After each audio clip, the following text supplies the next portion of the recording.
Quando eu vi que foi uma chapa somente de meninas, assim, eu acabei me interessando, comecei a participar mais do movimento delas e acabei trazendo também o assunto da ocupação junto com elas, assim, e a gente decidiu, vamos fazer.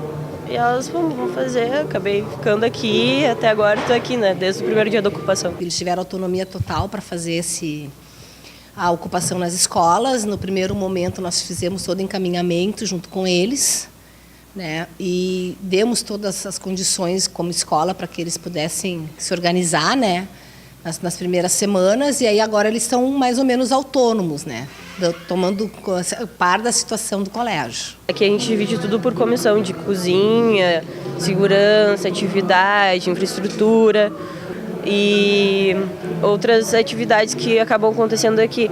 Então é tudo bem separado, cada um tem a sua função para não ficar nenhum sobrecarregado, entendeu? Então a gente não é dividido somente, um vai cuidar de tudo isso aqui e o outro vai cuidar de tudo isso aqui. Não. Tem várias pessoas que cuidam da mesma coisa, outras pessoas que cuidam de outra e outras pessoas que cuidam de outra para ninguém ficar, né, tô cansado, não aguento mais.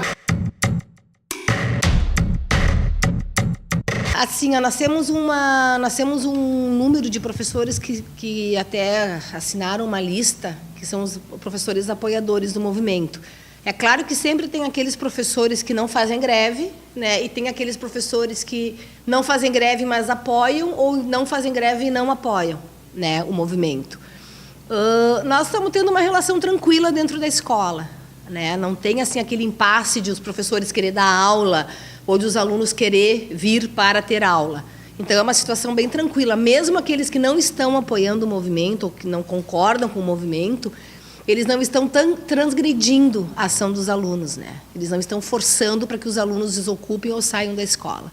Eu só tenho a fazer um convite, na realidade, para o pessoal que não conhece a ocupação e acha que aqui dentro não acontece atividade nenhuma, achando que o pessoal está parado, que não está estudando ou não está se movimentando, para que venham assistir as atividades, na realidade, venham passar uma noite aqui com a gente, venham conhecer um dia todo o pessoal que está aqui, para depois ter uma opinião formada sobre nós. Acho que eu não tenho que fechar com uma palavra de reivindicação, e sim com um convite para todo o pessoal que tem uma opinião que não está correta sobre a ocupação.